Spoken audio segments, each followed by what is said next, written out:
Hi దోస్తులు, నేను మీ future PM's AI ఫీన్మెన్స్ చూస్తున్నారు కదా. ఇవి ఇన్స్టాగ్రామ్ లో ట్రెండ్ అవుతున్నాయి. అందరూ ఇవే క్రియేట్ చేసుకుంటున్నారు.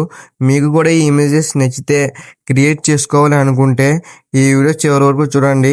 జెమినీని యూజ్ చేసి ఎలా క్రియేట్ చేయాలో చెప్తా. వీడియో లాస్ట్ వరకు చూసి లైక్ చేయండి, ఏదో చిన్న కామెంట్ చేయండి, ఏదో ఆర్ట్సమ్ లైన్ ఏదో ఒకటి సపోర్ట్ కోసం అడుగుతున్నా. ఓకే, స్టార్ట్ చేద్దాం.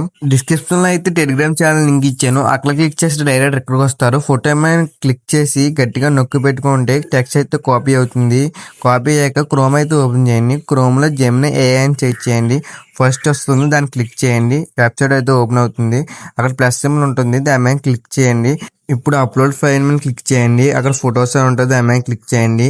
మీ ఫోటో అయితే యాడ్ చేసుకోండి. మీ ఫోటో యాడ్ చేసిన తర్వాత ఆస్క్ జెమినీ అని ఉంటుంది, దాని మీద నొక్కి పెట్టి పేస్ట్ అయితే చేయండి టెక్స్ట్ ని. తర్వాత ప్రాంప్ట్ సరిగ్గా ఉందో లేదో చూసుకోండి.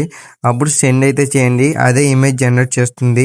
నాదొక చిన్న సలహా అండి, మీరు ఇచ్చే ఫోటో నీట్ గా దగ్గరగా ఉండాలి, చాలా క్లారిటీగా ఉండాలి. ఇద్దరు ముగ్గురు ఉన్నవి, అలా బ్లర్ ఉన్న ఫొటోస్, ఇన్స్టాగ్రామ్ లో ఫిల్టర్ ఉన్న ఫొటోస్, స్నాప్సీల్ తో తీసిన ఫొటోస్ ఇవన్నీ వాడకండి.